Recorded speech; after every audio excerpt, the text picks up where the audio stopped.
आप देख रहे हैं एसीआई न्यूज, भ्रष्टाचार और जुर्म के खिलाफ हर पल आपके साथ।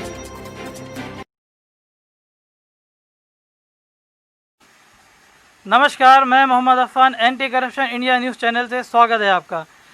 हम लोग ने देखा शासन प्रशासन की तरफ से जो अनलॉक की गाइडेंस दी गई है, क्योंकि हम लोग देखा कोरोना काल में जहां लॉकडाउन एक काफ़ी लंबे समय तक चला और उसके बाद शासन ने कई प्रकार के दिशा निर्देश दिए, जिसके तहत गाइडलाइंस को फॉलो करते हुए ही अनलॉक में छूट दी गई ताकि ये कोरोना की महामारी फैले ना, ये संक्रमण जहाँ तक हो सके इस पर रोकथाम लगा रहे। लेकिन हम लोग जब धरातल पे आते हैं और इसमें खास करके कोर्ट परिसर का आज हम लोग ने भ्रमण किया और देखते हैं आखिर यहाँ की व्यवस्था कैसी है, और इसके बारे में आइए यहाँ के वकीलों से ही इसके बारे में जानते हैं।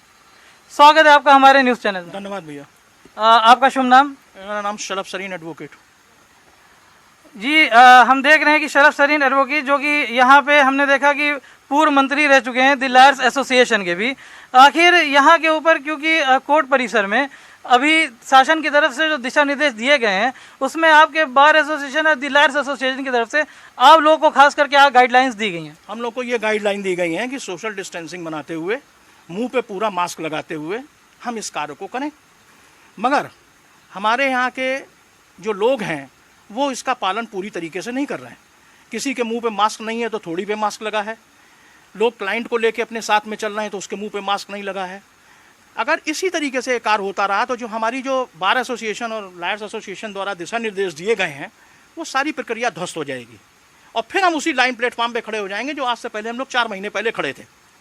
जो 4 महीने से हम लोग झेल रहे थे उसी लाइन पे फिर खड़े हो जाएंगे।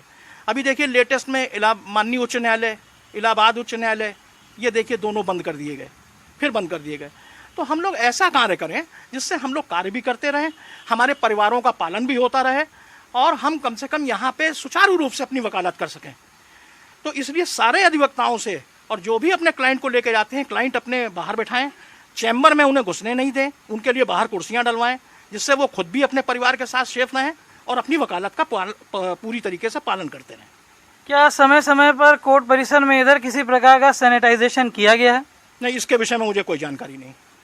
हम देखते हैं कि यदि 2 मीटर की दूरी निश्चित रूप से और मास्क जो है वो बिल्कुल पहनना चाहिए, गाइडलाइंस का पालन करना चाहिए। क्या यदि कोई इस प्रकार के गाइडलाइंस को फॉलो नहीं कर रहा है तो किसी प्रकार का जुर्माना लगाया गया अभी तक किसी पे? नहीं, कोई नहीं लगाया गया। और हमारे बार एसोसिएशन के महामंत्री अध्यक्ष को तथा लायर एसोसिएशन के महामंत्री अध्यक्ष को इस चीज़ों को बाहर निकल के आना चाहिए और इस कार्य को करना चाहिए, जिससे कि कम से कम हम लोग अपनी वकालत अब बंद नहीं हो और हम लोग वकालत बराबर करते रहे न्यायालय परिसर में।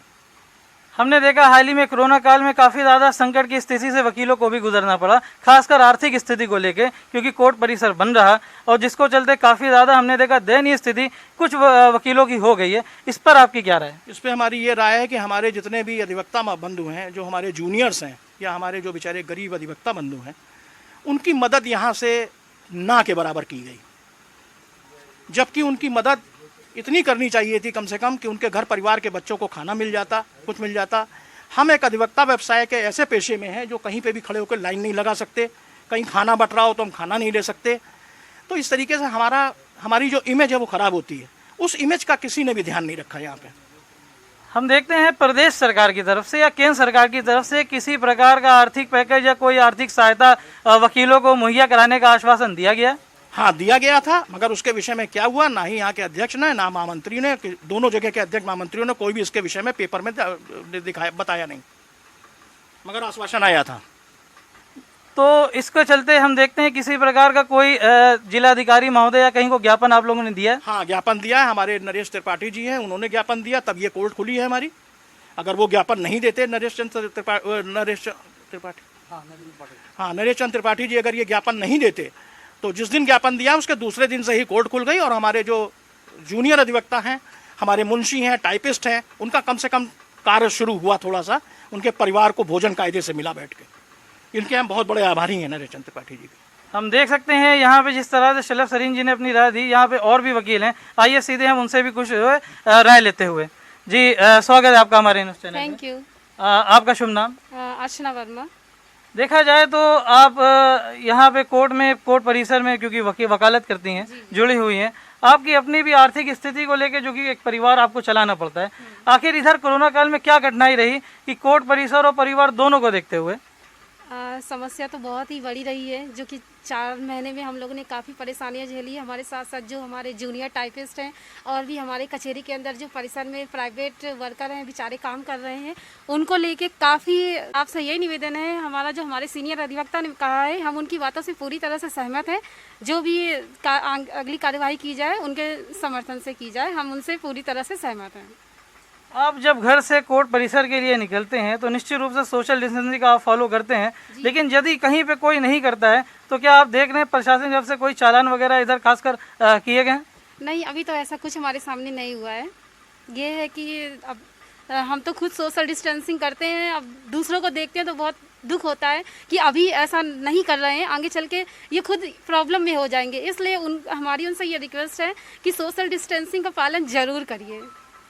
यहाँ पे और भी वकील मौजूद हैं, हम उनसे भी ज़रा जो है इस संबंधित राय लेते हुए, जानकारी लेते हुए। स्वागत है आपका। Thank you. आपका शुभ नाम? अरुण कुमार। अरुण कुमार जी, अगर मान लीजिए दोबारा लॉकडाउन हो जाता है जी, और वकील जाहिर सी बात है कि काफ़ी ज़्यादा आर्थिक जो है वो परेशानियों से जूझ रहे हैं जी, तो ऐसे में शासन प्रशासन किस प्रकार से आप लोग को सहायता मुहैया कराए, तो आपकी तरफ से क्या सुझाव सरकार को आप देना चाहेंगे?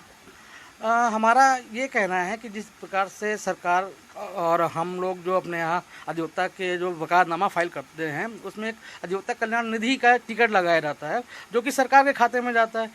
वो रुपया इस स्थिति में हमेशा के लिए नहीं, लेकिन आज जो कोरोना काल की वजह से जो आर्थिक विपन्नता आई है, लोग अपना घर चलाने में सक्षम नहीं है, तो उसी पैसे को जो हमने दिया है सबको दे दिया जाए, उनका घर चले। और जैसे दोबारा से जब हम लोग वकालत का पैसा और सारी चीज़ें एक धारे में आ जाएं, सही ढंग से चलने लग जाएं, तो वो पैसा वापस दोबारा फिर से राज्य सरकार को पहुंच जाएगा।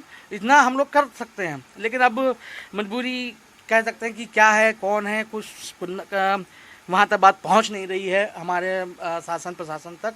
तो अभी तक थोड़ा सा इसमें विलम्ब चल रहा है और कोई इस पर ध्यान देने वाला व्यक्ति अभी नहीं है। आपने जिस प्रकार से निधि की बात करी है, और जाहिर सी बात है ये सभी के सहयोग से चलती है जी। अभी हमने देखा कि हाल ही में कुछ अधिवक्ता ऐसे थे, काफ़ी दयनीय स्थिति हो गई कि उन्हें ऑटो रिक्शा चलाना पड़ा, बैटरी रिक्शा चलाना पड़ा। आखिर इस प्रकार के अधिवक्ताओं तक आप किस प्रकार से आर्थिक सहायता व्यक्तिगत तौर पे द लॉयर्स एसोसिएशन या आपकी एसोसिएशन की तरफ से किसी प्रकार का कोई कार्य किया गया है? नहीं, ऐसा तो हमारी जानकारी में है नहीं, और लोगों को संस्थाओं की तरफ से तो संभवतः कोई भी धनराशि उपलब्ध नहीं कराई गई है। हालांकि मेरा ये मानना है कि हर बार हम लोगों के यहाँ एक साल में 2 हमारी एसोसिएशंस हैं और दोनों का चुनाव होता है। ये मेरा व्यक्तिगत मतलब है, हमारा मत ये है कि जो लोग ये चुनाव लड़ रहे हैं, बड़े बड़े पदों पर लड़ रहे हैं और बहुत पैसा खर्चा करते हैं, वो पैसा अगर सारे प्रत्याशीगण एक जगह इकट्ठा कर लें, और हमारे यहाँ अधिवक्ताओं की संख्या लगभग 8,000 के आसपास है या और भी ज़्यादा है, तो मेरे ख्याल से 1 करोड़ के आसपास का ये चुनाव बैठता है दोनों का। तो वो पैसा अभी अगर हम इन्हीं अधिवक्ताओं के बीच में जो ज़रूरतमंद हैं उनको दे दें। हाँ, कुछ ऐसे अधिवक्ता हैं जिनको लगता है कि हम ज़रूरतमंद नहीं है, सक्षम है, तो वो भी अपनी तरफ से कुछ उसमें अंशदान कर दें। और हमारे जो ऐसे परिस्थितियों में बेचारे आर्थिक स्थिति से दयनीय स्थिति में करना पड़ रहा है, उनको प्राइवेट काम कर रहे हैं, कुछ भी कर रहे हैं, तो उनके परिवार को चलाने का एक जरिया बन जाए। अभी हाल ही में हम देखते हैं कि मान लीजिए पूरे के पूरे आपका जो कोर्ट परिसर है ये बंद हो जाता है, फिर से लॉकडाउन की प्रक्रिया हो जाती है, लोग घरों में फिर से पूरी तरह से वो बंद हो जाते हैं जी। तो क्या कोई अभी भविष्य में इस प्रकार की कोई ऐसी योजना धरातल पे आप लोगों ने मिलकर काम किया है कि कहीं ना कहीं जो वर्चुअल या ऑनलाइन हम लोग बात कर रहे हैं कोर्ट खुले, और उससे आखिर किस प्रकार से आप लोगों के आजीविका का जो है साधन के रूप में उसको धरातल पे व्यवहारिक रूप से कैसे ला सकते हैं? नहीं, अभी तो वर्चुअल कोर्ट में कुछ जो भी काम हो रहा है वो एक सीमा के दायरे में। उनकी सीमा का दायरा ये कि उन्होंने जो बहुत अति महत्वपूर्ण मामले हैं वो भी आपराधिक विधि के, तो उन पे तो काम चल रहा है। और वो संख्या मतलब अगर आप सारे अधिवक्ताओं को देखते हैं तो बहुत शून्य सी नगण्य सी संख्या लगती है। मतलब ऑनलाइन फीस के रूप में देखा जाए तो आप लोग को कहीं से कोई इसमें कुछ नहीं। क्लाइंट्स भी हो सकता है वो अपनी आर्थिक स्थिति से जूझ रहे हो, इसलिए वो भी अपना नहीं कर पा रहे। लेकिन जो हमारी संस्थाएं हैं उनको सोचना चाहिए था कि हमारे जो अधिवक्ता हैं, नए अधिवक्ता हैं, जूनियर अधिवक्ता हैं, इनको कुछ ना कुछ जो है प्रोत्साहन राशि इस प्रकार की या उतनी पर्याप्त हो कि वो अपना घर चला सकें। तो हम देखते हैं कि जो हमारे प्रधानमंत्री ने डिजिटल इंडिया का नारा दिया, और इस डिजिटल इंडिया के तहत ज़्यादा देखा जाए तो गरीब तबका तो बिल्कुल ही इससे नहीं जुड़ पाया है, जो कि ये चीज़ व्यवहारिक रूप से पूर्ण रूप से सफल हो सके। हाँ, इसमें ऐसा कि हमारे प्रधानमंत्री जी की योजना तो बहुत अच्छी है, डिजिटल होना चाहिए, लेकिन अभी उस डिजिटल इंडिया के लिए हमारे पास एक आधारभूत ढांचा तैयार नहीं है। अभी भी हम लोग देखते हैं कि ऐसे लोग हैं तो अभी इस डिजिटल इंडिया या मोबाइल या इंटरनेट को उस अच्छे तरीके से इस्तेमाल नहीं कर पाते हैं जो हमारी सोच में, प्रधानमंत्री जी की सोच में है। तो प्रधानमंत्री, हम लोग यही कहना चाहेंगे कि पहले इस चीज़ को सबको आप एक आधारभूत ढांचा तैयार करिए। अभी भी गांव देहात में बेचारे जो होते हैं, किसान वगैरह होते हैं, उनके मोबाइल में मैसेज आता है, वो मैसेज नहीं पढ़ पाते हैं, उनको कुछ भी नहीं पता कि ये क्या है। और डिजिटल, और थोड़ा सा ये भी है कि फ्रॉड भी कैसे हो जाते हैं कि आपका जो है फ़ोन किया, आपने जो है पिन बता देते हैं और आपके खाते से वो पैसा चला जाता है। तो ये सब चीज़ें जो हो रही हैं वो इसलिए है कि अभी हम लोग जो है इस डिजिटल प्लेटफॉर्म को समझ नहीं पा रहे हैं और समझाया भी नहीं गया। तो ये है कि थोड़ा सा अच्छे ढंग से सबको बताया जाए तो सब चीज़ें सही हो सकती हैं भविष्य में। अभी हम जो है कुछ और वकील हैं, उनसे भी राय लेते हुए स्वागत है आपका हमारे न्यूज़ चैनल में। Biren Singh advocate, Kanpur court. जी, क्वेश्चन।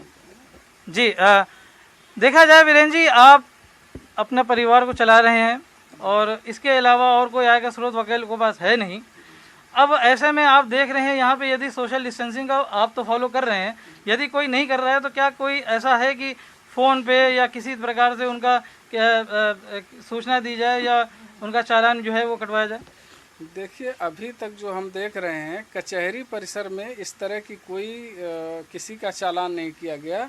और कचहरी में जो बदतर स्थिति है सोशल डिस्टेंसिंग ना करने की, वो हमारे ख्याल से अन्य बाहर कहीं नहीं है। जो यहाँ जूनियर अधिवक्ता तो अपनी जीविका के लिए परेशान हैं, लेकिन जो सीनियर हैं वो भी कहीं ना कहीं इस पे अनदेखी कर रहे हैं और जो जानकारी देनी चाहिए वो उसको अनदेखा करके क्लाइंट को एक साथ ले जाके और उसकी धज्जियाँ उड़ा रहे हैं। एक इस तरह से अगर होता रहा तो जैसे माननीय उच्च न्यायालय अभी बंद हुआ है, ऐसे ही परिस्थितियाँ यहाँ और बदतर हो जाएंगी। इसको सुधारने के लिए अगर समय से प्रयास न किया गया तो ये कचहरी निश्चित रूप से बंद हो जाएगी, इसमें कोई दो राय नहीं। आप शासन को, प्रशासन को कोई राय देना चाहेंगे इससे संबंधित? प्रशासन से को राय हमारी यही है कि यहाँ थोड़ा सा व्यवस्थाएं और सही की जाएं, सैनिटाइज किया जाए, कोर्ट परिसर को साफ सुथरा किया जाए और अधिवक्ताओं से मेरा विनम्र निवेदन है कि इसको स्वच्छ रखने में वो सहयोग करें। फिर से हम लोग एक बार जो है वो चलते हैं अपने पूर्व मंत्री शलभ सरीन जी के पास। सर, हम देखते हैं कि हाल ही में जैसे कि हमने देखा कि मास्क जो है लगा के वो मास्क लगा के लोग जो है वो नहीं चल रहे हैं। तो क्या यहाँ के ऊपर इस प्रकार का कोई जागरूकता अभियान चलाया जा रहा है कि जो मास्क नहीं लगाए हैं तो कम से कम हम अपनी तरफ से फ्री में मास्क का वितरण किया जा सके? ऐसा कुछ भी नहीं है। और ये यहाँ के अध्यक्ष महामंत्री को और यहाँ के जो सीनियर्स मोस्ट हैं उन सबको एक जगह बैठ के इस चीज़ के ऊपर एक कमेटी बनानी चाहिए। जिनके पास मास्क नहीं है उनको कम से कम अगर आप मास्क दिखाएंगे तो वो मास्क लगाएंगे और वो शर्म के मारे मास्क लगाएंगे। और जिस तरीके से हमारी कचहरी ये चल रही है, ऊपर वाले से यही चाहते हैं कि इसी तरीके से चलती रहे, जिससे हमारे जो छोटे लोग हैं उनका रोजगार चलता रहे, हमारे जो जूनियर अधिवक्ता हैं उनको काम मिलता रहे और इसी तरीके से हमारी कचहरी रन करे और हमारी कचहरी माननीय उच्च न्यायालय और इसकी तरफ बंद ना हो। तो यही मैं कामना करता हूँ इसकी। तो यहाँ के ऊपर जो हम हालात देख रहे हैं तो इसके बारे में आप हमें बताएंगे कि यदि मान लीजिए कि कोई हमको यहाँ के ऊपर बगैर मास्क का मिलता है तो उसको लेके अभी किसी प्रकार का कोई भ्रमण आप करा सकते हैं? हाँ, उसके लिए होना चाहिए कि अगर अध्यक्ष महामंत्री हमारे अपना पूरा एक ग्रुप बना लें, अपनी कार्यकारिणी के लोगों को ले लें साथ में और इस तरीके से भ्रमण करें और जो लोग नहीं लगाए हैं उनको डांटें, जरा सा उनको समझाएं खड़े होकर कि भाई अगर आप ये नहीं लगाओगे तो इस तरीके से कचहरी नहीं चल पाएगी और उनको वहाँ से हटा दिया जाए, वहाँ से जिस जगह से वो जिस परिसर में काम कर रहे हो। तो इस तरीके से अगर वो थोड़ा सा दबाव बनाएंगे तो अमूमन सारे लोग लगाने लगेंगे इस चीज़ को। और मैं तो यहाँ तक देख रहा हूँ कि मैं जिस जगह से मैं जब घर से और यहाँ तक आता हूँ तो वहाँ के बीच में भी ना पुलिस प्रशासन बोलता है ना शासन बोलता है। कल मैं बीएड की परीक्षा देख रहा था, मैं निकल रहा था, वहाँ पे कोई भी लड़का मास्क नहीं लगाया था, कोई लड़की नहीं लगाया था। तो इस तरीके से अगर ये वर्क होगा तो ये कानपुर शहर बिल्कुल कोरोना की आग में झुक जाएगा पूरा का पूरा, इसको बचाया नहीं जा सकता है फिर। जी, हम अपने दर्शकों को बताना चाहेंगे कल जो बीएड की परीक्षा हुई है उसमें किसी प्रकार का कोई सोशल डिस्टेंसिंग फॉलो नहीं की गई और मास्क भी जो लोग लगाए वो केवल नीचे की तरफ लटकाए थे पूर्ण रूप से देखा जाए प्रॉपर तरीके से मास्क भी नहीं लगाए थे। और ये बड़ा फेल्योर है हमारे प्रदेश सरकार का, केंद्र सरकार का, खास करके स्थानीय स्तर पर हमारे पुलिस प्रशासन का, जिनके ऊपर दायित्व है कि जो दिशा निर्देश हमारे सरकार की तरफ से जो है वो दिए गए हैं उसको जो है फॉलो कराया जाए। लेकिन यदि हम देखते हैं कोई पुलिस वाला इस प्रकार की कार्रवाई को नहीं करता है तो उसके खिलाफ भी निश्चित रूप से कार्रवाई होनी चाहिए। बिल्कुल करनी चाहिए। और यहाँ के हमारे जो उच्च अधिकारी हैं, यहाँ के डीएम हैं, हमारे एसएसपी साहब हैं, उनको कम से कम इन सब चीज़ों को, और यहाँ के जो एसीएम इंचार्ज हैं उन लोगों को, मैं कल देख रहा था ना कोई एसीएम मुझे नजर आया, मैं 3 कॉलेजेस के सामने से निकला हूँ अपनी गाड़ी से, मगर ना कोई मुझे एसीएम्स वहाँ नजर आए, ना वहाँ मुझे पुलिस वाले नजर आए जो कम से कम इतना टोक देखते कि बेटा कम से कम अपने मास्क को लगा के तब घूमो। सारे लड़के लड़कियां वैसे ही निकल रहे थे और इतनी भीड़ थी वहाँ पे कि मुझे अपनी गाड़ी रोक लेनी पड़ेगी, पहले ये निकल जाए उसके बाद मैं निकलूंगा यहाँ से। आप देख सकते हैं कि कितनी कुंठा भरी है हमारे शलभ सरीन, क्योंकि कोई भी जागरूक भारतीय नागरिक हो वो चाहेगा कि इस समय भारतीय समाज खासकर ये हम सब एक हैं और हम सबकी ये देखा जाए तो ये समायोजित प्रयास के तहत ही जो है हम लोग इस बड़ी महामारी से बच सकते हैं। और यदि समय रहते हम लोगों ने दिशा निर्देशों को फॉलो नहीं किया तो आने वाले समय में ये और विकराल रूप धारण कर सकता है। हम देख रहे हैं अभी इस समय पे मॉर्टेलिटी रेट, अभी हम देखें तो अंतर्राष्ट्रीय स्तर पे जो अलग अलग देशों में है उससे कहीं ना कहीं हमारा कम है, लेकिन मान लीजिए यदि ये बढ़ता है तो बड़ी भयावह स्थिति होगी सरीन जी। वो इतनी भयावह स्थिति हो जाएगी जिस हिसाब से आप पूरे अपने इंडिया का इस टाइम चार्ट पढ़ें तो आपका चार्ट हमेशा 27,000 28,000 पर डे के हिसाब से बढ़ता जा रहा है, 30,000 के लगभग पहुंच रहा है, 40,000 के लगभग। तो अगर इस तरीके से ये बढ़ता रहेगा और हम लोग इसका पालन नहीं करेंगे, ना ही हमारा शहर सुरक्षित रहेगा और ना ही हमारा देश सुरक्षित रहेगा। और ये एक ऐसी विकराल स्थिति आ जाएगी कि खाने पहनने सबके लिए 1 साल के अंदर बहुत बड़ी दिक्कतें सामने खड़ी होने वाली हैं। तो इसका पालन हर भारतीय नागरिक को, हर अधिकारी को, और जो लोग नहीं पालन करते हैं उनको दंडित किया जाए, और जो लोग अगर इसका पालन कर रहे हैं तो वो दूसरों को समझाएं कि कम से कम इस तरीके से करें। मगर यहाँ कोई भी व्यक्ति जो खुद पालन करता है वो दूसरे को नहीं समझाता है।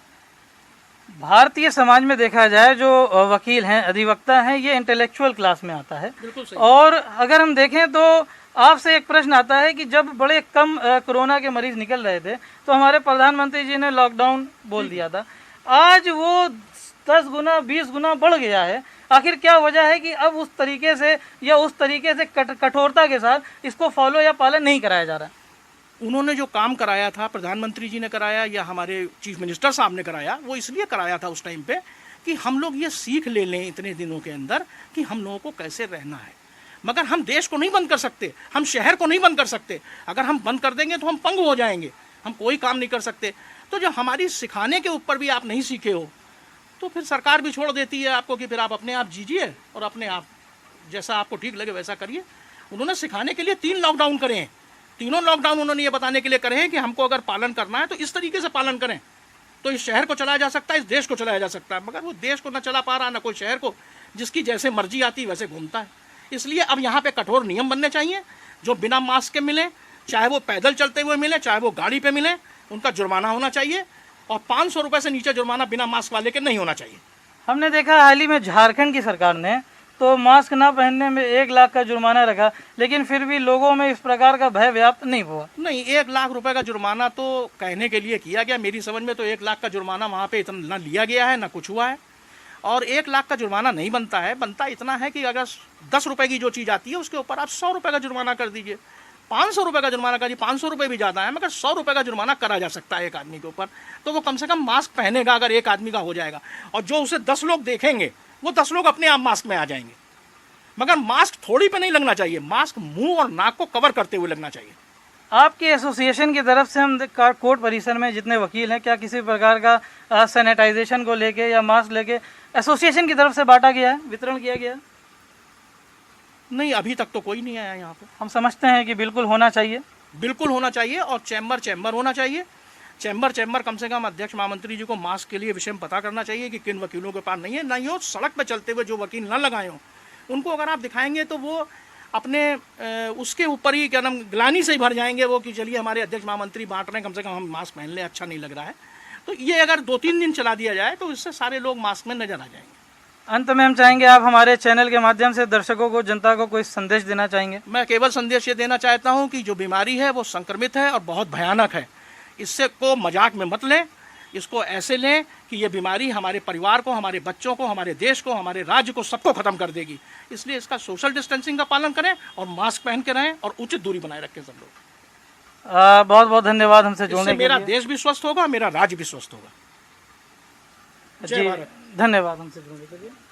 तो ये थे हमारे साथ वकीलों की आपने राय देखी, और निश्चित रूप से एक सभ्य समाज के अंदर है कि सोशल डिस्टेंसिंग का फॉलो करें और शासन की तरफ से जारी दिशा निर्देशों को अपने व्यवहारिक जीवन में उतारें। और इसके लिए ज़रूरी नहीं है कि कोई हमारे ऊपर ये बाध्य करे कि हमको मानना है, बल्कि ज़रूरी समझ के इसको हम स्वयं कर्तव्य का निर्वहन करें। जय हिंद। फिर हम इस आपको मुलाकात करेंगे। धन्यवाद।